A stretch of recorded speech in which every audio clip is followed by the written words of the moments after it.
안녕하세요. 오늘은 요즘에 굉장히 핫한 이슈가 되고 있는 메타버스에 대해서 좀 이야기를 하려고 합니다. 여러분 잘 아는 페이스북의 주커버그가 이런 얘기를 했습니다. 우리 페이스북은 앞으로 향후 5년 이내에 소셜미디어 회사라는 그 이미지를 벗어 던지고 메타버스 회사로서 자리매김을 확실하게 할 것이다. 그런 얘기를 했어요. 영상 하나 보시겠습니다.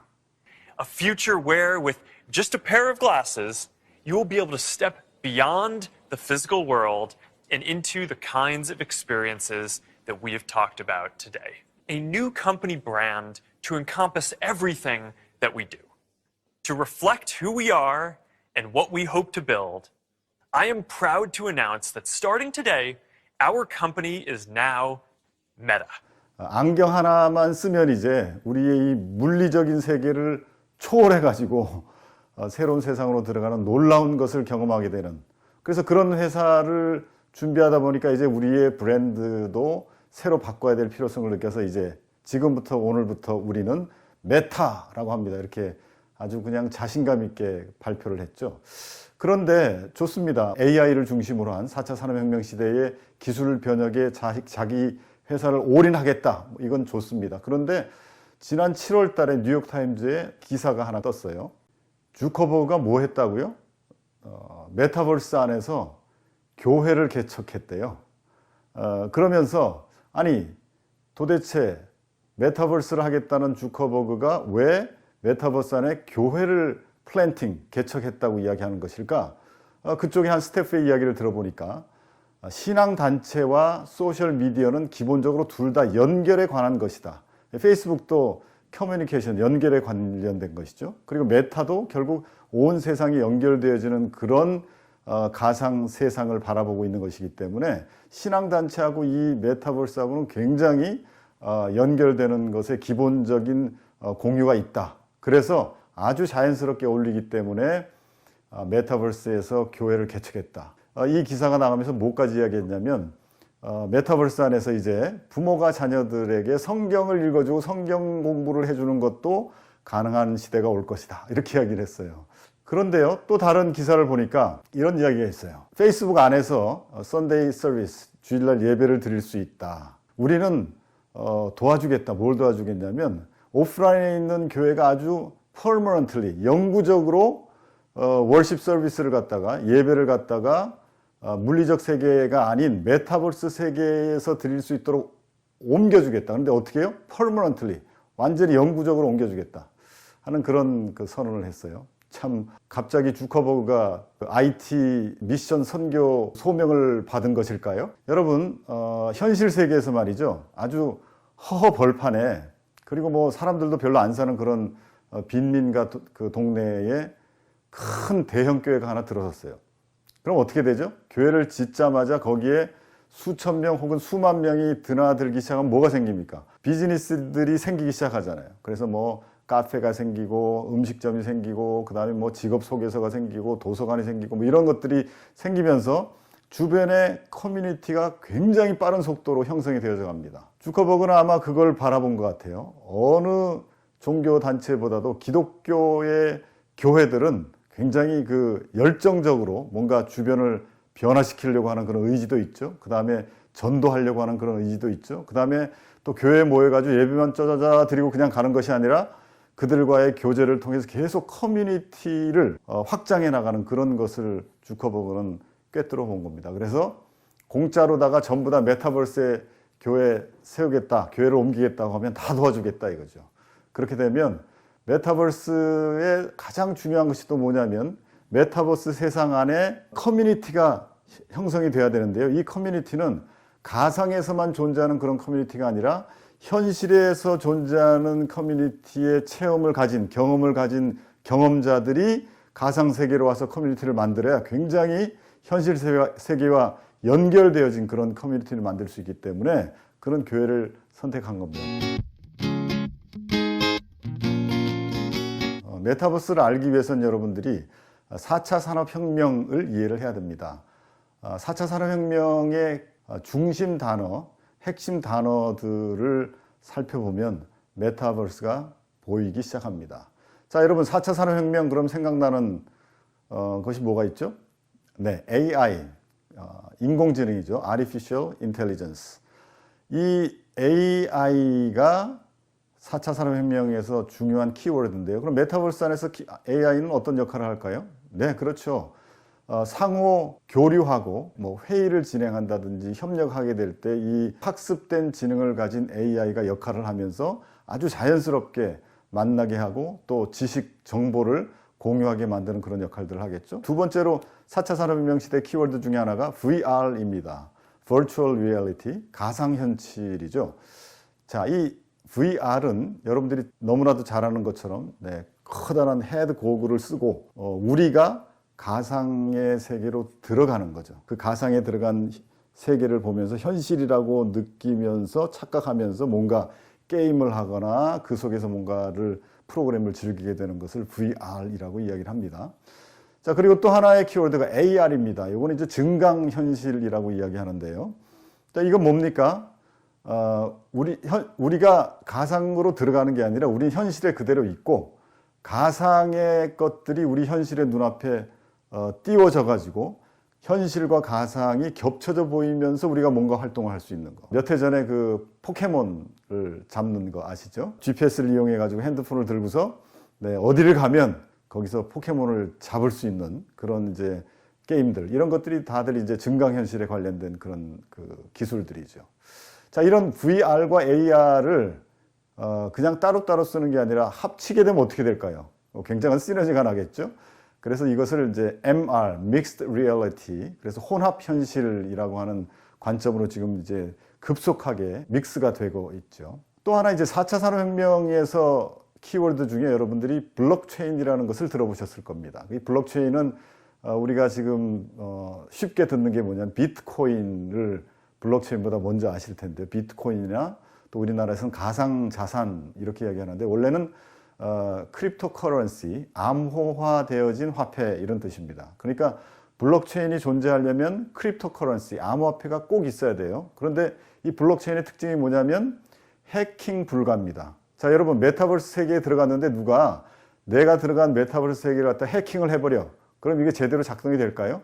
굉장히 힘들죠. 그렇기 때문에 블록체인 기술은 메타버스 안에서 꼭 필연적으로 필요하게 되고 개발이 되어져 나갈 것입니다. 메타버스 세계 안에서는 상행위가 가능해요. 뭘 사고 파는 게 가능하단 말이죠. 그 메타버스 안에서 사고 팔 때에 원화를 가지고 팔 거냐, 달러를 가지고 팔 거냐, 카드를 긁을 거냐, 그게 아니죠. 바로 이 크립토 커런시, 암호화폐를 사용해 가지고 바로 결제를 주고 받을 수 있도록 메타버스는 사용하게 될 것입니다. 그리고 또 하나는 이제 NFT라고 하는 Non-Fungible Token이라는 게 있습니다. 역시 이것도 이제 블록체인 상에서의 이해가 필요한 것인데요. 이 Non-Fungible Token이라는 게 뭐냐면 블록체인이 해킹이 불가하기 때문에 NFT를 통해서 세상에 하나밖에 없는 디지털 원화 작품을 만들어낼 수가 있습니다. 여러분 보통 디지털 그러면 뭐죠?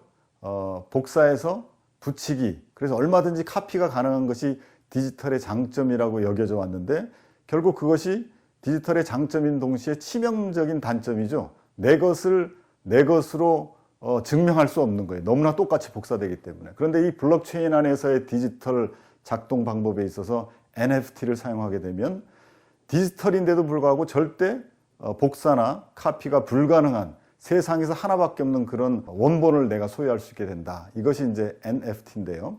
이 NFT가 굉장히 지금 급격하게 발달하고 있고, 뭐 투자자들도 있고, 그 다음에 NFT 작가들, 창작자들, 크리에이터들이 생겨가지고 이걸 통해서 새로운 직업들이 만들어지고 있는데요. 이 모든 것들이 어디서 작동을 하냐면 결국 메타버스 안에서 작동할 수 있도록 지금 준비가 되어져 가고 있습니다. 자, 4차 산업혁명의 키워드를 보면 메타버스가 보인다. 그럼 메타버스 안에 뭐가 있어요? 네, 인공지능을 중심으로 해가지고 VR을 체험하면서 AR이 섞여져 있는 MR 혼합현실을 경험하게 되는데, 그 속에서는 마음대로 비즈니스, 그 비즈니스라는 게 실제적으로 돈이 오가고 이익이 날 수 있는 그런 비즈니스가 일어날 것이며, 더군다나 NFT라는 걸 통해서 예술 작품들이 탄생이 돼서 그런 것들이 거래되어지는 그런 현실이다. 앞으로 10년 후가 되어지면 말이죠, 우리 초등학생이나 중고등학생들이 이제 대학생, 청년, 직장인이 될 그런 때가 되어지면 메타버스 세계 한가운데 살아가게 될 텐데 그들은 그 메타버스가 삶의 현실의 가장 중심에 서게 되어져서 그 속에 살게 될 것이다. 자, 그렇게 되어지면 우리가 지금 가르치고 양육하고 있는 교회 안의 다음 세대들이 그런 세대들인데 그 세대들을 가르치고 있는 우리 교사나 사역자들은 뭘 준비해야 되나 이런 고민들을 좀 해야 될 필요가 있겠죠. 제가 지난주에 SBS 그 뉴스를 보면서도 느꼈는데요. 그 뉴스의 아나운서가 요즘 메타버스가 아주 유행입니다. 이런 얘기를 해요. 그래서 제가 굉장히 웃었는데 여러분 메타버스냐 메타버스냐 메타버스 그러면 꼭 무슨 메타의 버스처럼 내가 탑승할 것처럼 생각되어지는데요. 메타버스가 아니라 메타버스입니다. 메타는 beyond라는 뜻이죠. 저 넘어 초월되어진 그런 뜻이고요. 버스는 유니버스의 줄임말. 그래서 유니버스 이 그 지구를 벗어난 저 너머의 그곳이라는 뜻을 가지면서 초월 세상 이런 의미로도 생각할 수 있겠고요. 또 어떤 분들은 평행 지구가 생긴다라고 할 만큼 이 메타버스가 현실 세계를 꼭 빼닮을 뿐 아니라 그 이상의 어떤 것들을 우리에게 가져다 줄 수 있는 세계다. 이렇게까지 이야기하는 분들이 있습니다. 이런 메타버스를 탑재한 플랫폼들은 어떤 게 있는가? 첫 번째로는 이제 러블록스라고 하는 그 플랫폼이 있습니다. 이것은 이제 게임으로 출발을 했는데 동시 접속자 수가 600만 명. 그 다음에 월 2억 명 정도가 활성되어져서 활성 사용자가 2억 명 정도가 된다. 그리고 미국의 16세 미만의 50% 이상이 이 러블록스를 가지고 메타버스 게임을 하고 있다. 또 하나는 이제 포트나이트라고 하는 것이 있는데 이것도 지금도 이것은 이제 게임 플랫폼으로 굉장히 유명하긴 한데 그런데 이게 동시 접속자가 3천만 명이고요. 그 다음에 2억 명 이상이 지금 가입해 있는 것입니다. 이것이 메타버스에 왜 유명해졌냐면 그 래퍼인 트래비스 스캇이라고 하는 흑인 가수가 콘서트를 여는데 이게 굉장한 그 반향을 일으키면서 포트나이트라고 하는 것이 메타버스 플랫폼으로 확장이 되어지고 뜨게 됩니다. 소위. 세 번째인가요? 이 제페토라는 거 여러분 많이 아실 거예요. 네이버가 만든 메타버스 그 플랫폼이죠. 어느새 저렇게 됐나라고 생각될 정도로 우리가 알고 보니까 벌써 전 세계 2억 명 정도 이용자가 있다고 그래요. 그리고 우리나라가 런칭을 했지만 전체 이용자의 80%가 10대인데 그중에 90%가 해외 접속자입니다. 그러니까 해외에서 더 많이 알려져 있죠. 이 제페토는 옆에 그 그림 이렇게 띄어진 곳에 보면은 아바타가 있고 아바타 밑에 구찌라고 써 있죠. 이 구찌뿐 아니라 그 명품들이 이 제페토의 메타버스 세계 안으로 들어가서 상점을 차려가지고 명품을 팔기도 합니다. 자, 어쨌든 현실에 여러 가지 비즈니스를 구현하는 것이 가능한 그런 메타버스 플랫폼으로 지금 굉장히 발전을 하고 있고 또 대기업들도 투자를 하면서 제페토의 그 플랫폼이 점점점 발전을 하고 있습니다. 그 다음에 이제 디센트럴랜드라고 하는 그 블록체인을 기반으로 한 최초의 메타버스 플랫폼인데요. 요거는 그 땅을 사고 판다라고 하는 면에서는 다른 거하고 조금 다르게 출발을 했어요. 메타버스 안에서 땅을 사가지고 그 다음에 그것을 갖고 있으면 땅이 점점점 사람들이 사게 되면 어떻게 돼요? 네, 부동산에 올라가죠. 올라가서 그거를 부동산을 팔고 사고 하면서 지금 굉장히 그 부동산 가격이 올라져 있어요. 근데 그 부동산을 땅만 사고 파는 게 아니라 이미 여기에는 이제 상점들이 다 입점을 해가지고 뭐 코카콜라부터 시작해가지고 음식점부터 시작해서요. 그 다음에 옷이라든지 그 다음에 비즈니스, 그 다음에 콘서트 홀도 만들어가지고 콘서트 홀을 땅 주인이 콘서트 홀을 또 지어가지고 거기서 콘서트도 하게 되는 그런 어떤 굉장히 메타버스가 지향하는 그런 세계에 가깝도록 점점점 발전해 나가고 있는데 이것은 블록체인에서 구동이 되어지고 있고요.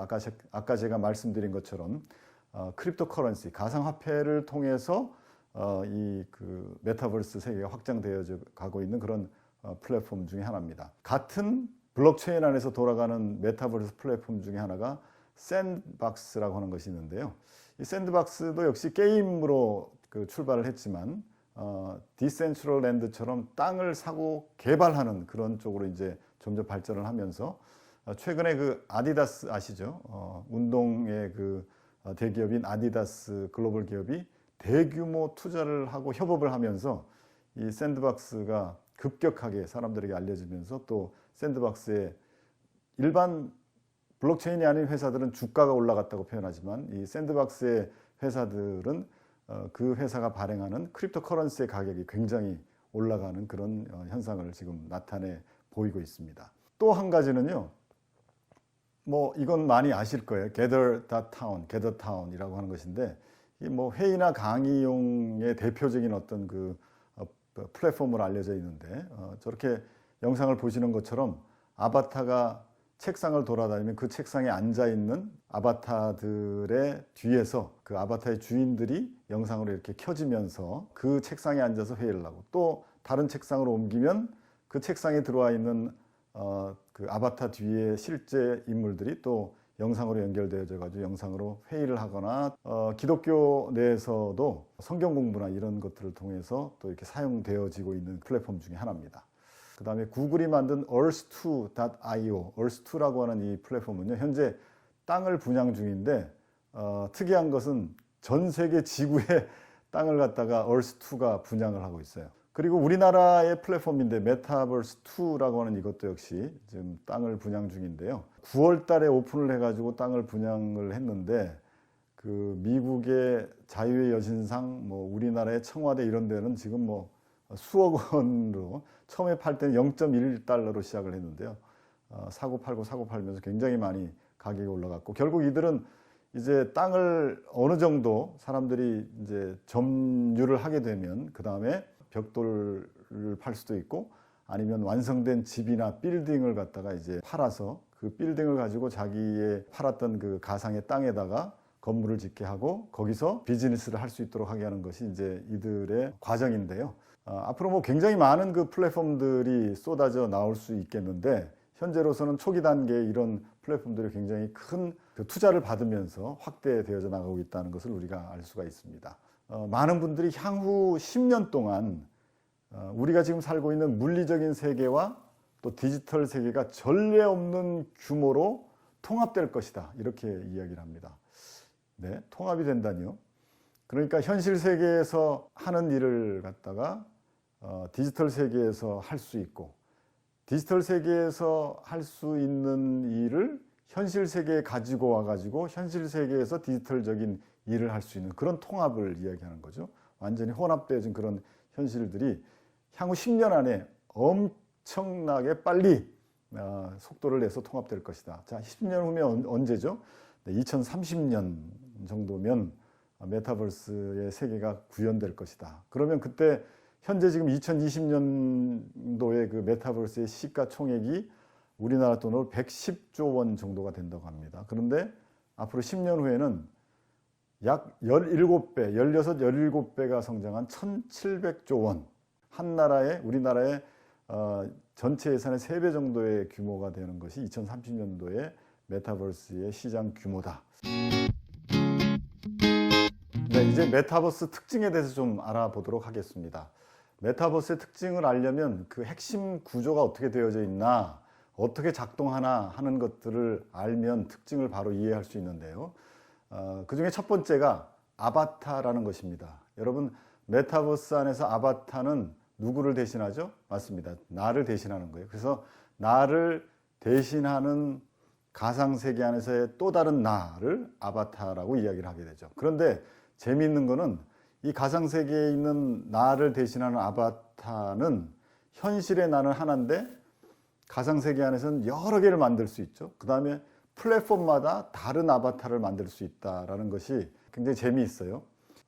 나는 뒤에 감춰져 있고 현실에서 내가 하지 못했던 그런 일들을 과감하게 뭔가를 할 수 있다든지 메타버스 안에서 이루어지는 여러 가지 상행위라든지 그 다음에 게임이라든지 파티라든지 이런 것들을 나 대신이지만 내가 즐기는 것처럼 즐길 수 있는 그런 존재로서 아바타가 있다는 것이 메타버스의 가장 첫 번째 우리가 직면하게 되고 또 가장 첫 번째 이야기할 수 있는 특징이라고 할 수 있겠습니다. Yeah, Just gotta find something to wear. 주커버그의 아바타가 아주 주커버그를 닮은 그런 아바타로 Perfect. 나타나서 가상 메타버스 안에서 이제 놀기도 하고, Olympic gold 그다음에 국가 대표 펜싱 선수하고 메타버스 안에서 펜싱을 하는 그런 놀이를 하기도 하고요. 그다음에 뉴욕에 있는 할아버지하고 바르셀로나에 있는 할아버지하고 앉아가지고, 뉴욕의 할아버지는 진짜 할아버지고 바르셀로나 할아버지는 아바타로 자기의 모습, 진짜 모습의 아바타로 뉴욕에 와가지고 지금 체스를 두고 있는 그런 이런 장면들이 앞으로 우리가 구현하게 될 그런 메타버스의 세계다 하는 것을 보여주고 있습니다. 그러니까 이제 더 이상 지금 아바타라고 해서 제페토 같은 아바타는 약간 세련되지만 뭐 아까 본 게덜타운이나 러블렉스나 이런 그 곳에 들어가 보면 아바타들이 굉장히 뭐 열악해요. 어떤 그 아바타는 다리도 없는 아바타가 막 왔다 갔다 하기도 하고 그런 상황들인데, 이제 점점 발전되어지면 방금 여러분이 보셨던 것처럼 홀로그램 기법을 이용한 메타버스 안에서는 완전한 자기 자신을 드러낼 수 있는, 바로 드러나서 메타버스 안에서 개인 대 개인으로 이렇게 대화를 한다든지 회의를 한다든지 그런 것들이 곧 구현이 된다. 그러니까 뭐 게임을 제외하고 우리 일상생활에서 회사 동료들이라든지 가족들 또는 뭐 떨어져 있는 친척 이런 분들하고 굳이 메타버스 안에서 아바타로 만나야 될 이유는 없는 거죠. 제일 좋은 것은 실제로 얼굴을 만나는 게 제일 반가운 거니까. 그런 이제 시대로, 세계로 점점 이제 발전이 되어진다. 두 번째의 특징은요, 고글, 안경인데요. 그 메타버스 세계로 들어가려면 안경을 껴야 돼요. 이 머리에 큰 그 고글을 쓰고서 무거운 걸 갖다 막 움직이던 그런 초기 단계를 점점 지나가지고 어떻게 되어져요? 아주 간편한 안경으로까지 개발이 되어졌는데, 영상을 지금 한번 보시면요, 이분이 들어와 가지고 아침에 커피를 마시면서 자기 책상에 앉아서 제일 처음 하는 행동 이후에 세상이 어떻게 바뀌는지 한번 보십시오. 자, 이렇게 책상에 앉아가지고 안경을 끼었죠? 안경을 끼자마자 세상이 완전히 달라지는 겁니다. 메타버스 세계로 들어온 거예요. 그러니까 아까 보셨던 그렇던 투박한 어떤 뭐 헬멧 같은 그런 것을 이제는 쓸 필요가 없고, 그냥 일상의 안경 같은 안경을 끼었더니 어떻게 돼요? 메타버스 세계로 바로 들어가서 증강현실도 뜨고 가상현실 속에서 그 아바타들이 왔다 갔다 하면서 바로 접속이 가능한 그런 것들이 구현되고 있다. 그런데 안경도 불편할 수 있어요, 그죠? 그럼 뭘 장착하죠? 컨택 렌즈, 렌즈를 끼워도 메타버스 세계로 들어갈 수 있다 하는 것들이 연구되고 있어요. 우리나라 드라마 중에 알함브라 궁전의 비밀이라고 하는 그 드라마가 있는데요.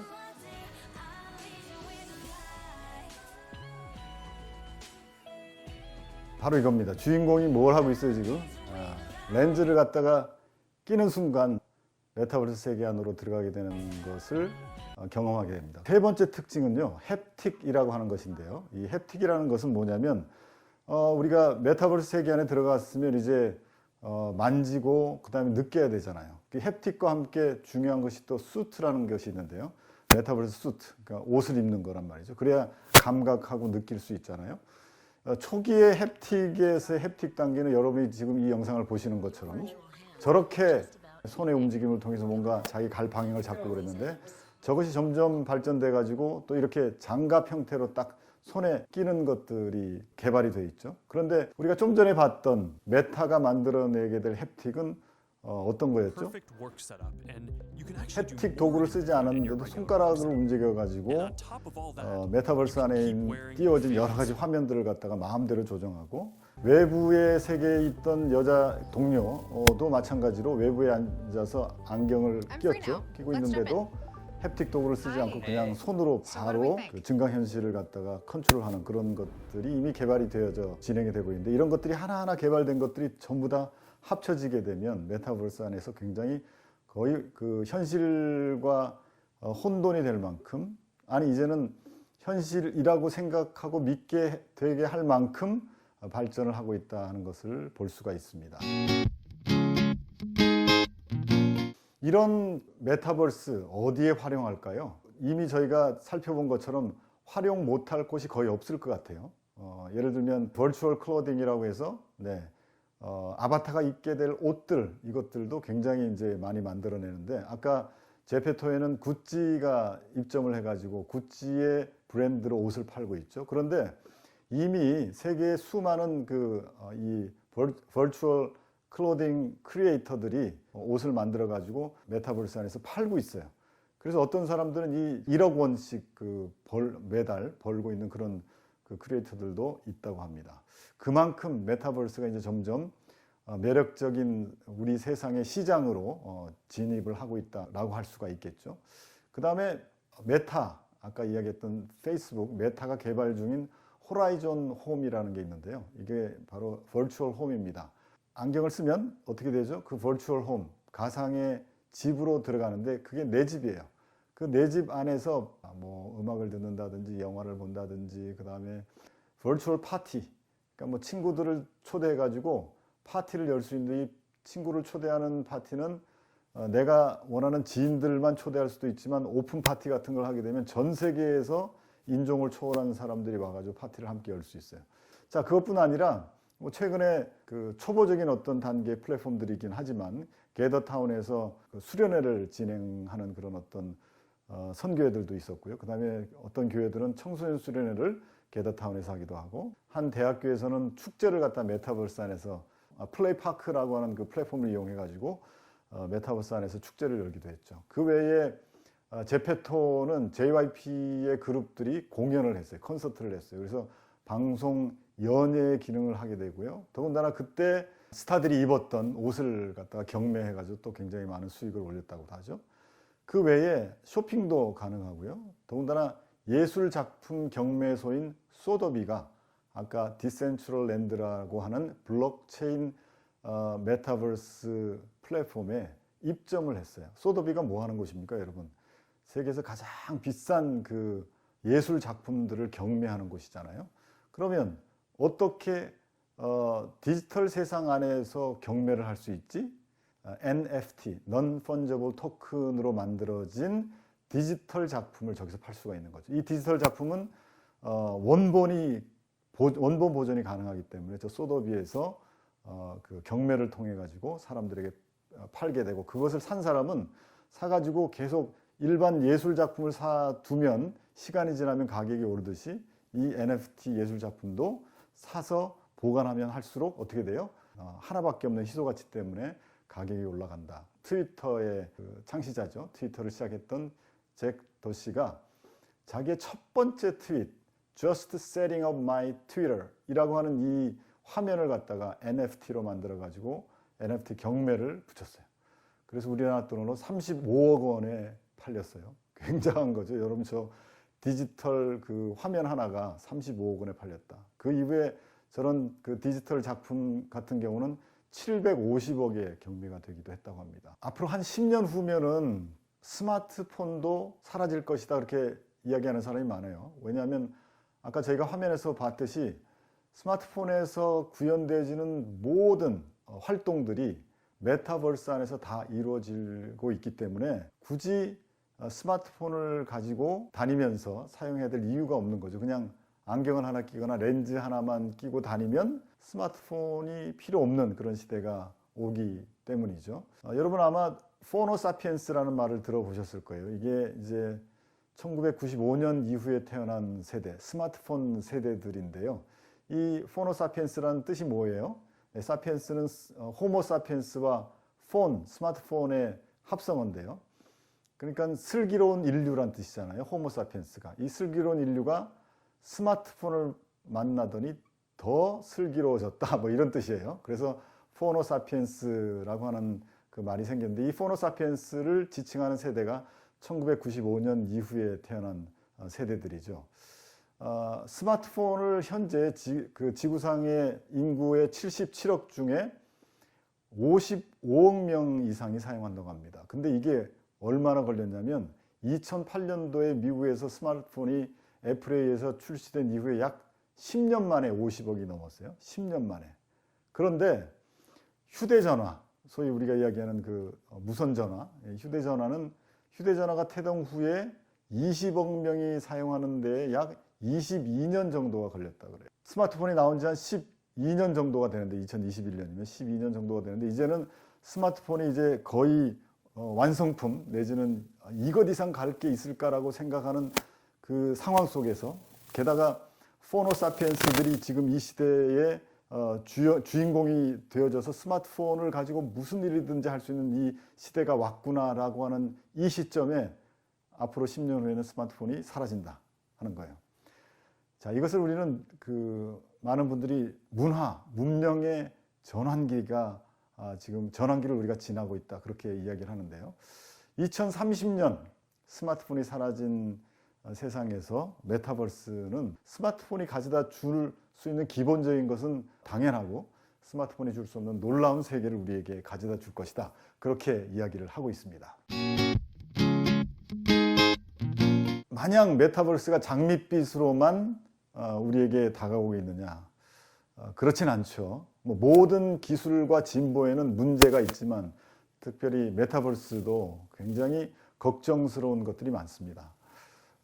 몇몇 가지만 좀 따져보겠는데요. 하나는 어떤 분들은 데이터의 문제를 이야기하세요. 데이터. 이 데이터는 뭐냐면 메타버스 안에서 활동하는 이제 사람들이 점점 늘어나서 뭐 10억, 20억, 30억 지금 우리 그 페이스북의 그 이용자들이 지구에 30억이 이용을 하고 있잖아요. 그런데 계속 걱정하는 게 뭐냐면 페이스북이 30억이 사용하고 있는 그 개인 정보, 그 다음에 개인의 호불호를 가리는 독특한 성격의 데이터 이런 것들을 갖다가 거의 다 그 확보하고 있는 것을 우려하면서 바라보고 있는데 페이스북이 메타를 만들면서 메타버스 세상으로 진입을 하게 되면 더 많은 지구의 그 인구가 메타버스 속으로 들어가게 될 텐데 그렇게 된다면 그 데이터 문제는 어떻게 할 것인가 그리고 그 개인 정보들은 어떻게 할 것인가가 가장 큰 이제 고민거리고 문제가 되는 거죠. LGBT의 문제, 동성연애에 대한 문제들에 대해서 메타버스 안에서 이야기하게 되면 이 데이터가 바로 AI에 의해 가지고 잡혀서 마치 그 인종차별의 존재, 극단주의로 찍혀가지고 그 사람은 메타버스 세계에서 활동을 할 수 없다든지 또는 뭐 메타에서 규정을 만들어 가지고 그런 사람은 한 달 징계 그렇게 해서 한 달 동안 메타버스에 진입하지 못하게 한다든지 그런 것들이 생기게 될 때 과연 그것이 올바른 것인가. 또 한 가지는 이제 인간 자체에 대한 정체성의 혼란이 다가올 것입니다. 세상에 실존하는 존재인 나는 내 스스로 생각할 때 별 볼 일 없어. 그런데 메타버스에서는 그럴듯한 아바타가 그럴듯한 명품 옷과 명품 그 액세서리를 그 차고 파티에 간단 말이죠. 그러면 그 메타버스 파티 안에서 존중을 받아요. 나의 아바타가 곧 나라고 생각하면 굉장히 그 메타버스 세계 안에 있을 때는 어떻게 돼요? 자존감이 높아지겠지만 메타버스 세계를 나왔을 때 현실의 나는 어때요? 전혀 다른 모습을 보게 되는 거죠. 현실의 거울 앞에 섰을 때 그 멋있던 아바타가 아닌 혐오할 만한 그 외모를 갖고 있는 그런 존재일 수도 있고 그것 때문에 다시 현실을 빨리 벗어나 가지고 메타버스로 들어가게 될 때 과연 나라고 하는 인간의 정체성은 어떻게 될 것인가. 이 부분은 뭐 비단 사회적인 부분뿐 아니라 우리 기독교적 영성에도 굉장히 중요한 부분들이기 때문에 굉장히 풀어야 될 큰 숙제요, 문제일 수 있겠다 하는 생각을 하게 되는 거죠. 자, 그런 측면에서 또 한 가지를 더 생각하자면 현실 세계가 점점 상실될 것이다 하는 것이죠.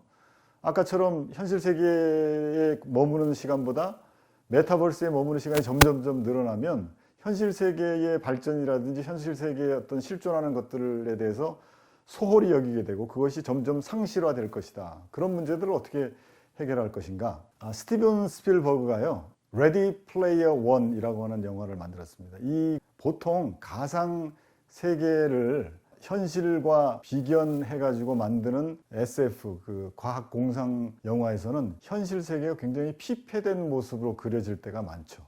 그런데 이 스티븐 스필버그의 레디 플레이어 원이라고 하는 이 그 영화에서도 똑같이 그려집니다. 이렇게 가상 세계는 굉장히 그럴듯하게, 그 다음에 멋있게, 이렇게 뭐 휘황찬란한 그 조명과 그 다음에 음악 소리가 들리는 그런 가상 세계인데 이 주인공이 가상 세계를 벗어나서 자기 현실로 돌아오면 지금 건물들이 거의 다 뭐 낡아가지고 재건축도 안 해. 재건축이 필요 없죠. 더 좋은 건물을 체험할 수 있는 것이 가상 세계 안에 있기 때문에. 메타버스 세계 안에 들어가려면 현실 세계에서 필요한 게 뭐가 있을까요? 팡팡 터지는 5G, 6G의 인터넷 공간과 안경 하나? 아주 뭐 10시간, 12시간 앉아 있어도 피곤하거나 힘들지 않은 소파 하나 정도, 아주 값비싼 소파 하나 정도면 메타버스 세계 안에서는 모든 것들을 다 할 수 있다면 과연 현실 세계를 중요하게 여길까 하는 것이죠.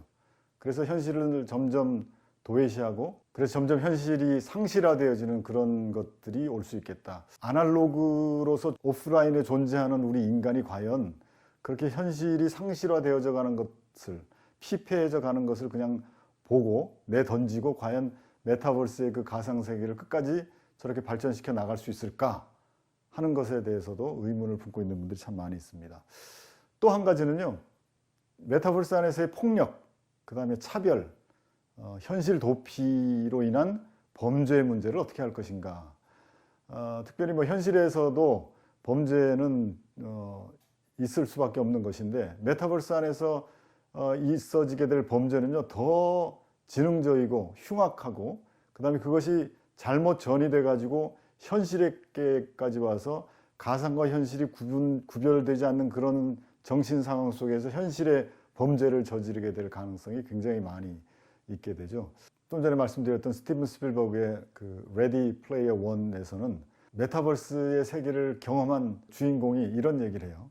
내가 의미 있는 존재가 된 것 같은 유일한 장소지요. 그게 메타버스예요. 그런데 이 영화가 끝날 때는 우리에게는 더 중요한 현실 세계가 있잖아요. 라고 하는 말을 하면서 영화가 끝이 납니다. 그러니까 결국 아직 우리가 2030년대에 도래하게 될 그 환상적인 메타버스의 세계에 대해서 모든 사람들이 다 확신하고 있는 것 같지는 않고 특히 개발하고 있는 사람들 입장에서도 어디까지 갈 것인가에 대한 그런 문제점에 대한 의문들이 점점 이제 많아지고 있는 그런 것들인데 어떻게 해결할지 그것은 좀 더 두고 봐야 되겠지만 그 문제점을 인식하고 있다는 것들은 굉장히 중요하다고 생각이 되어집니다. 여러분, 메타버스 세상과 영성지능, 기독교적으로 어떤 의미를 갖고 있을까 메타버스가 하는 생각들을 좀 해보려고 합니다. 여러분이 잘 아는 것처럼 AI, 그 Artificial Intelligence와 이세돌과 2016년도에 바둑 대결이 있었죠.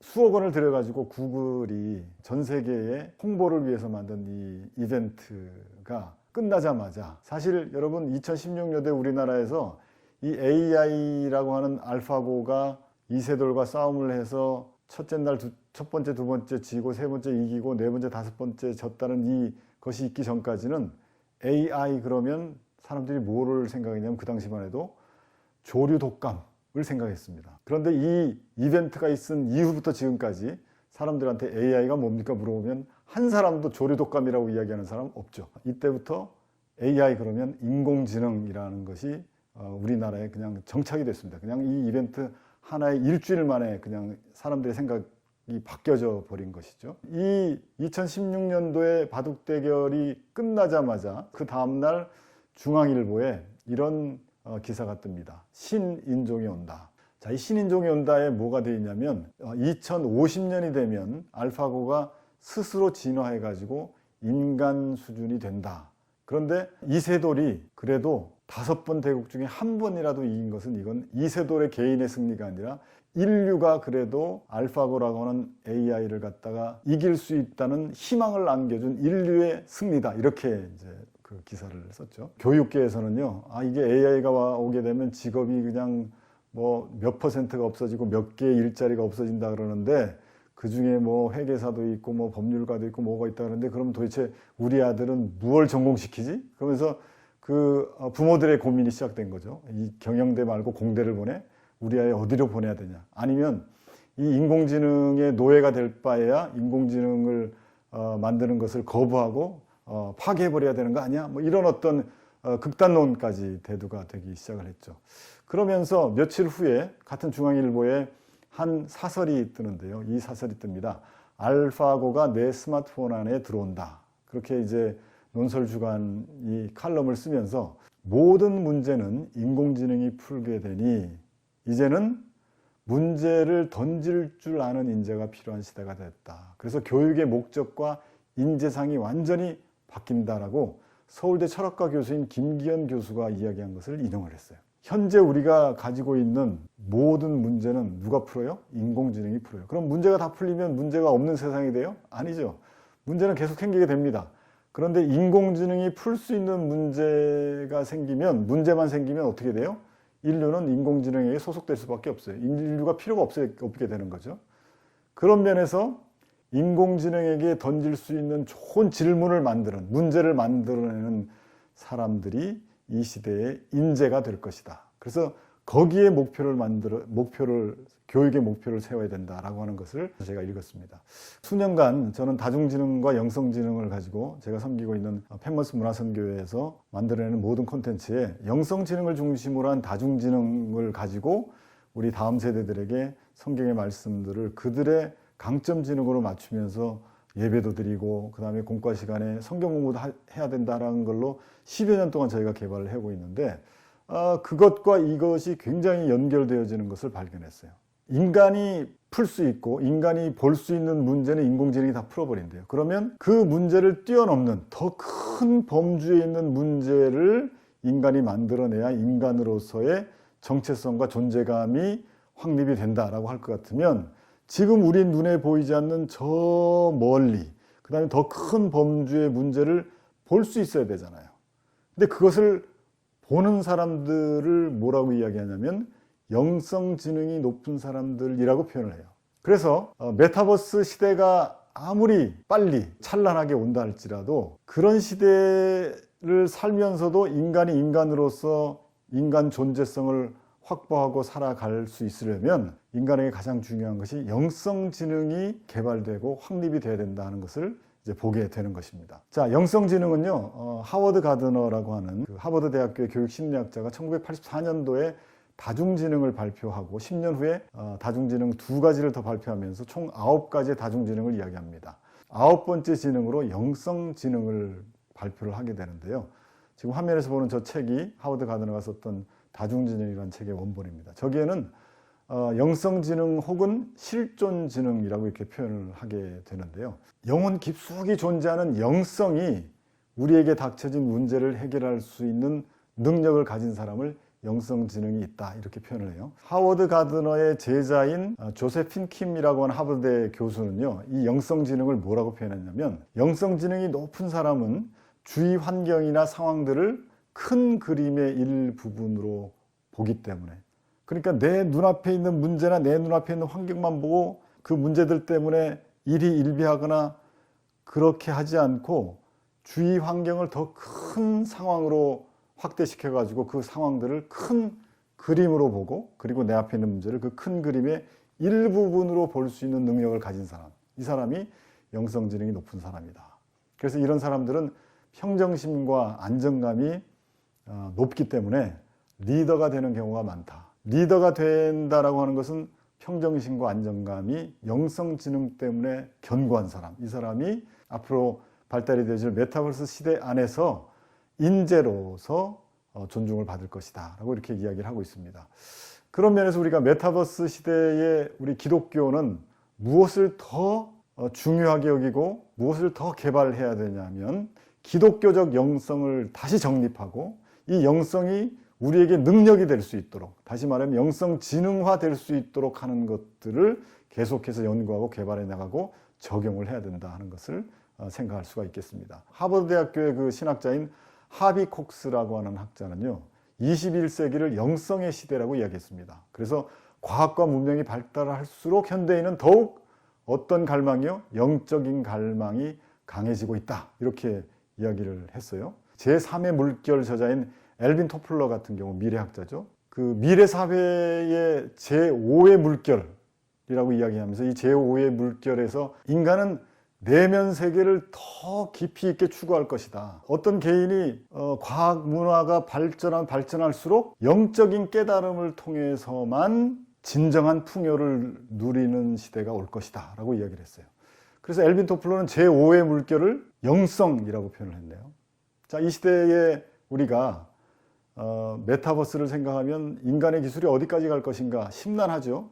그럼에도 불구하고 많은 신학자와 또 미래학자 또는 그 심리학자들, 교육학자들은 이런 시대일수록 인류는 영성을 추구하게 되어 있다라고 이야기를 하고 있습니다.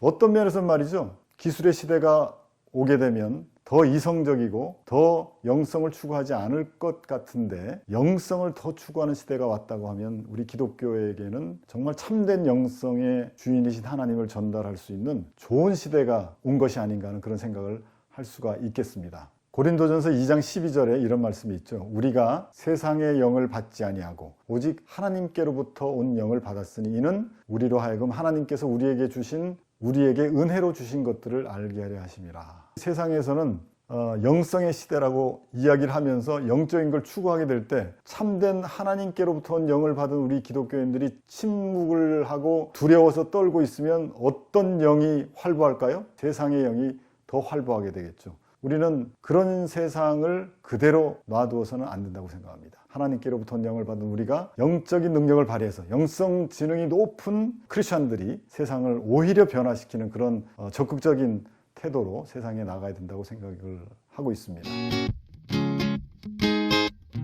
그럼 어떻게 살 것인가? 제가 바벨탑과 메타버스를 또 연결시켰습니다. 아까는 메타버스와 영성지능을 연결시켰는데 왜 제가 바벨탑과 메타버스를 연결시켰냐면 여러분 바벨탑 그러면 생각나는 게 뭐예요? 온 인류가 구음이 하나다. 뭐예요? 언어가 하나여서 소통을 온 인류가 하고 있었다는 얘기죠. 그렇게 했더니 사람들이 교만해져 가지고 하나님처럼 높아지겠다고 해서 만든 탑이 바벨탑이잖아요. 그 교만을 하나님께서 깨트리셨습니다. 그 교만의 죄를 흩어 놓으셨죠. 어떻게 해요? 언어를 다르게 함으로 흩어 놓으셨습니다. 어떤 면에서는 인류는 바벨탑을 쌓을 때만 해도 문명이 굉장히 발달하고 그 발달된 문명을 누리는 그런 반면에 그것이 교만으로 치달아져서 하나님처럼 돼보겠다고 하는 그것 때문에 결국 인류가 하나님의 심판을 받게 되죠. 메타버스 세계는 어떨까요? 자, 메타버스의 세계에서도 지금 온 인류가 갖고 있는 각각 다른 언어들이 부음이 하나가 되어지는 놀라운 기적이 일어나고 있죠. 설명이 다 끝나면 내가 말하고 맞추면 다음 사람한테 넘기고. 이 프로그램에서는 지금 뭘 하고 있냐면 동시통역기를 귀에다 끼고 요만한 그 이어폰을 끼고서 저렇게 상대방 멀리 떨어져 있는데 한 사람은 한국말로 이야기하고 한 사람은 스웨덴 말인가요? 외국말을 해서 각각 자기 나라의 말로 하는데 자기 귀에 들리는 건 뭘로 들려요? 한국말로 들립니다. 그래서 소통이 가능한 것들을 보여주고 있습니다. 메타버스 안에서는 안경이 모든 걸 다 해결해 줄 겁니다. 그래서 안경을 하나 끼면 어느 나라의 사람을 만나더라도 바로 내가 하는 말을 하게 되면 상대방이 내 말을 알아듣고 상대방의 나라의 말을 이야기하면 내가 알아듣기 때문에 메타버스는 그야말로 온 인류가 하나가 되어진 그런 세상을 경험하게 될 것입니다. 자, 바벨탑 때 살았던 사람들의 환경과 메타버스 안에서 살게 될 사람들의 환경이 거의 비슷하지 않아요? 그런데 구약에 나타난 바벨탑의 시대 사람들은 하나님께서 주신 기회를 실패했어요. 교만이라는 죄를 짓고 하나님을 대적하는 그런 것들로서 하나님의 심판을 받게 된 것이죠. 그런데 그것이 구약에 쓰여 있어요. 바벨탑 사건이. 구약은 우리 신약을 사는 사람들에게 어떤 의미가 있다고 그랬죠? 하나님 앞에서 실수하고 잘못하고 실패한 것들을 거울 삼아 또다시 그런 죄를 짓거나 또다시 그런 실수를 하지 않게 하기 위해서 구약의 말씀이 존재한다는 그런 관점으로 바라본다면 메타버스 안에 바벨탑과 같은 그런 세상이 펼쳐졌다. 바벨탑의 시대 같은 그런 시대가 메타버스 안에 펼쳐졌다면 우리는 무슨 생각을 해야 되냐면 첫 번째 기회는 우리가 하나님 앞에서 실패하고 하나님의 심판을 받았지만 온 인류의 구음이 하나가 되어지는 이 두 번째 기회, 어쩌면 하나님께서 주신 기회일지도 모른다. 마지막으로 주신 기회일지도 모른다. 왜? 하나님께서는 마지막 때가 될수록 복음을 전하는 것을 원하시고 온 인류가 다 구원받기를 원하시기 때문에 하나님께서 그 두 번째 기회를 주신 것이 아닌가 하는 그런 생각을 하게 된다면 말이죠. 그렇다면 메타버스의 세계를 그냥 마냥 악한 공간, 기독교하고 맞지 않는 공간, 외면하는 그런 공간으로 바라볼 것이 아니라 좀 더 적극적인 눈으로 바라볼 수 있어야 된다. 그래서 저 공간을 이용해서 온 세계가 구음이 하나일 때 우리가 할 수 있는 일이 뭐예요? 그렇습니다. 복음을 전하는 거예요. 두 번째 실패를 하지 않고 오히려 복음을 전하여서 하나님의 뜻을 이루어드리는 그런 공간으로 우리가 삼을 수 있다라고 하는 그런 자신감을 갖는 것도 굉장히 중요하다고 생각이 되어집니다. 메타버스 시대를 또 다른 말로 이야기하면 아까 저희가 이야기했던 것처럼 영성의 시대라고 이야기할 수 있는데, 이 영성의 시대에 복음이 콘텐츠가 되게 하라.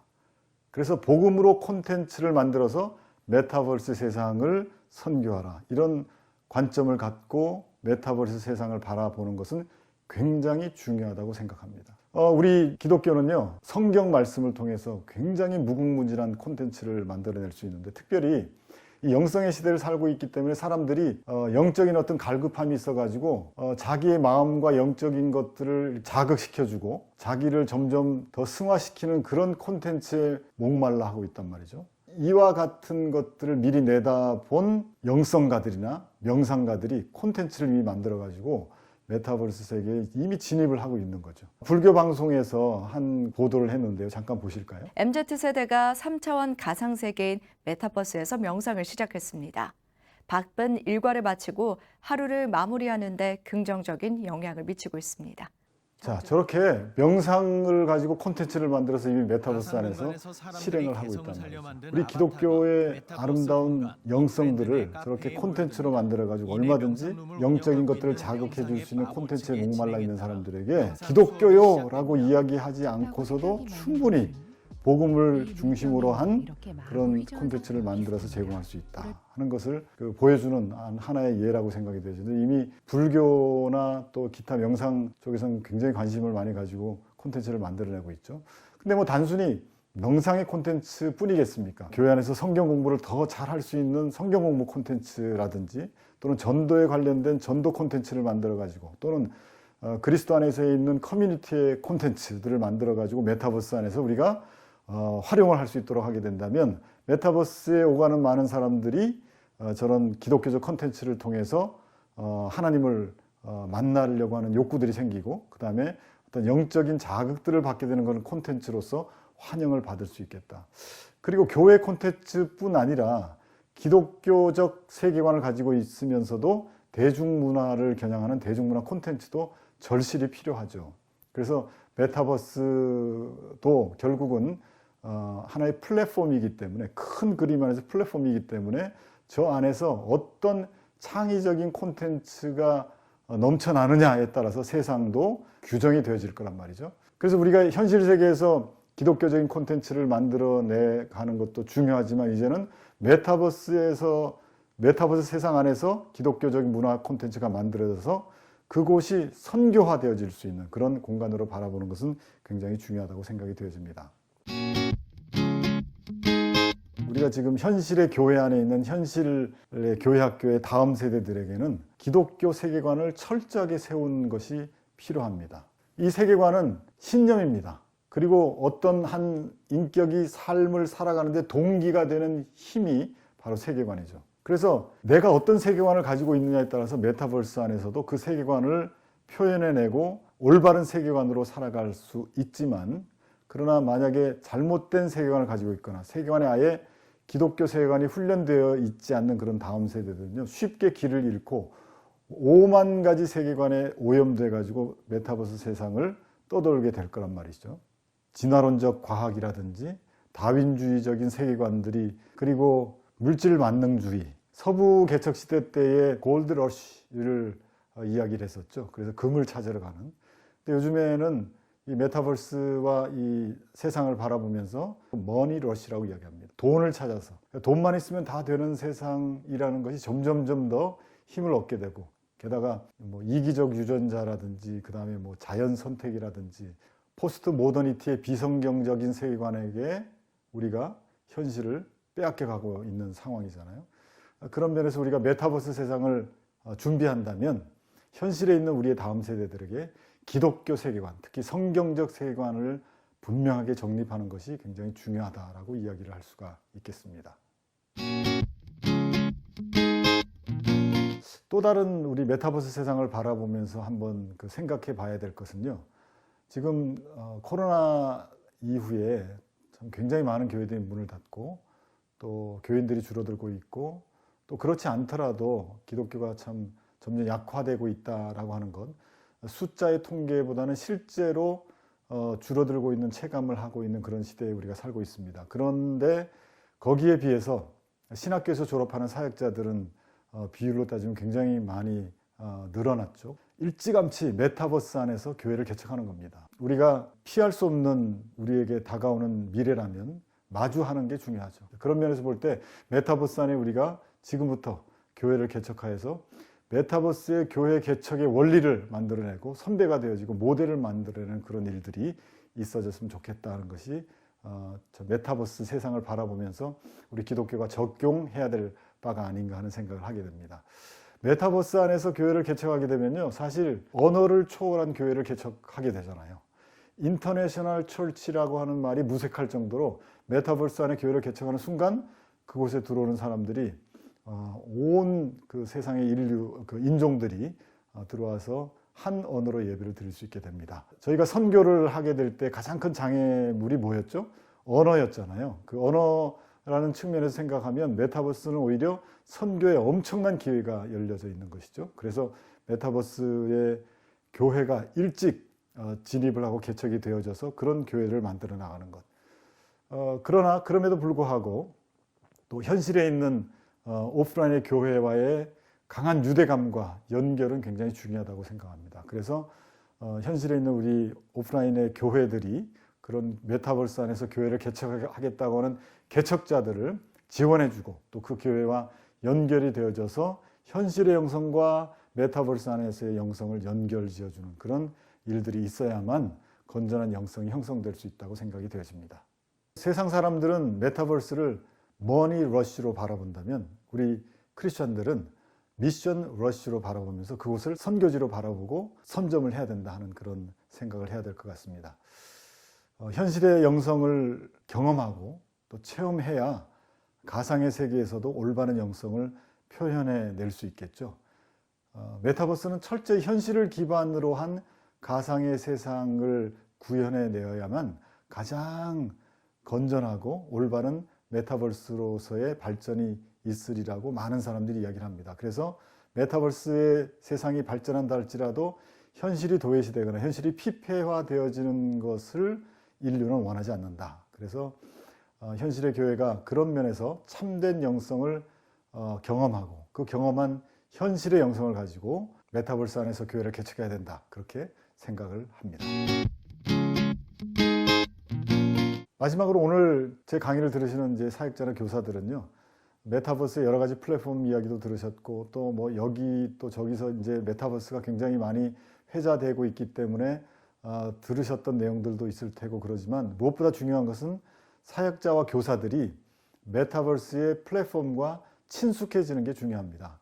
그래서 뭐 게더타운 아까 말씀드린 것처럼 그곳에 들어가 가지고 로그인하고 들어가서 이것저것을 만져보면서 시도를 해보는 겁니다. 뭐 잘못 눌렀다 그래서 컴퓨터가 펑 하고 꺼지지 않습니다. 게더타운뿐 아니라 제페토라든지 심지어는 이제 블록체인 안에 있는 디센트럴랜드 같은 경우도 인터넷으로 얼마든지 들어가서 로그인하고 들어가면 자신의 아바타를 만들 수 있고 그곳에 어떤 일들이 일어나나 하는 것들을 볼 수 있습니다.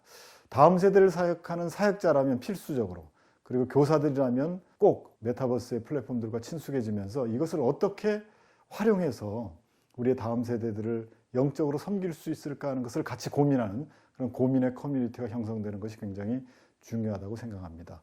카톡방에서 우리가 신방을 했다면 이제는 카톡방, 단톡방이 아니라 게더타운에서 얘들아 만나자. 그러면 아이들이 굉장히 호응이 있겠죠.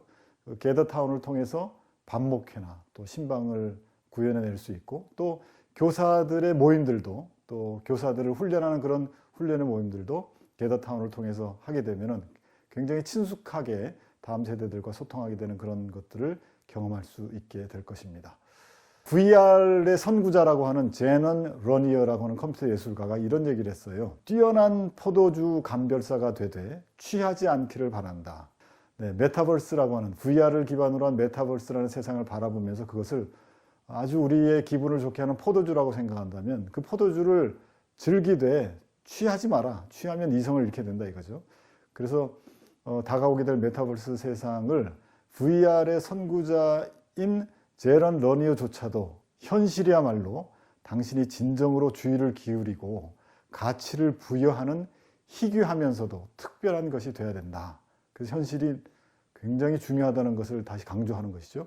전체적인 강의를 끝내면서 메타버스 세상, 우리가 피할 수 없는 세상, 잘만 활용한다면 우리에게 굉장한 기회와 물리적인 기회뿐 아니라 영적인 기회가 될 수 있는 메타버스의 세상. 그러나 문제점도 굉장히 많이 있는 그 세상이지만 크리스찬으로서 그것을 피하지 않고 당당히 대하면서 어떻게 기독교적 영성으로 변화시켜 나갈 수 있는 세상으로 만들 것인가를 고민하는 것이 우리의 태도고 또 우리의 숙제라고 생각한다는 것을 말씀드렸습니다. 여러분들이 잘 적용해서 좋은 적용점들이 나타나길 바라고요.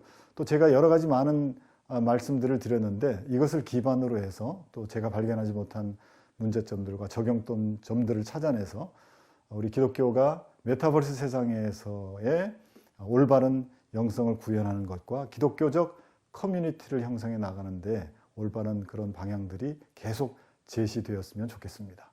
오늘 긴 시간 수고하셨습니다. 감사합니다.